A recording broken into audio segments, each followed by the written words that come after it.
Alright guys, for anybody that might be interested, I still have my two katanas cold steel, and my Warrior series, the saya fit to the habaki is perfect. As you see, I still have a little bit of room to work with as it works its way in there. What I mean to say is, it is tight, no rattle, and that's seated. You don't want to push it down even further. You run the risk of splitting the saya in half. It's two halves. But my Imperial series, the habaki doesn't grab the mouth of the saya anymore. So I checked around, and it seems to be that you shim it is the usual fix to the problem. So I've got some wood veneer here. I think it's about 1/8 of an inch. Shaved it down into these little pieces and shaved them down to make them even thinner for the fit.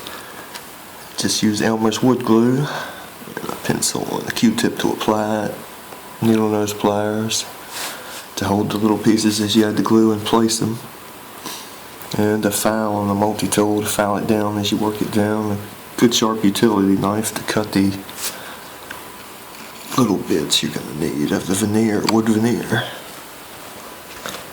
And my Imperial series katana here rattled, and it would fall out of the saya. It was not a tight fit. So at the mouth I added shims, and I'll see if I can get a light and show you. Maybe I can prop this up here. Okay, as you can see, my little shims I've added in there and glued them down to the rear of the saya. A lot of people say glue one shim on the front or glue a very, very thin shim on the sides of the mouth of the saya. But in my case, trying them all, two pieces at the back worked best.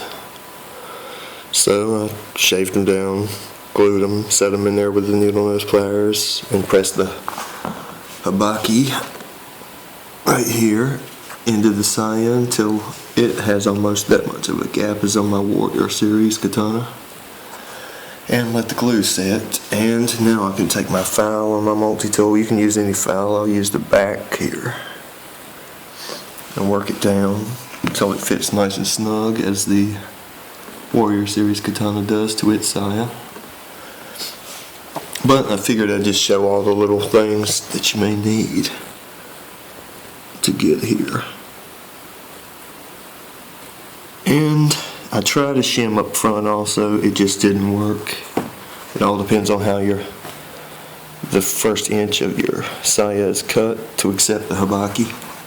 And mine had just gotten so worn that it just slipped, the sword slipped right out of the scabbard. And that's about all you need, and some patience, and a little bit of sandpaper helps. Right there, I used 220 grit, didn't use it too much. And you want to make sure the mouth of your saya is not coated in oil. If it is, you need to clean it out, and maybe use a thinner or something like that to remove it, so the glue makes a good bond.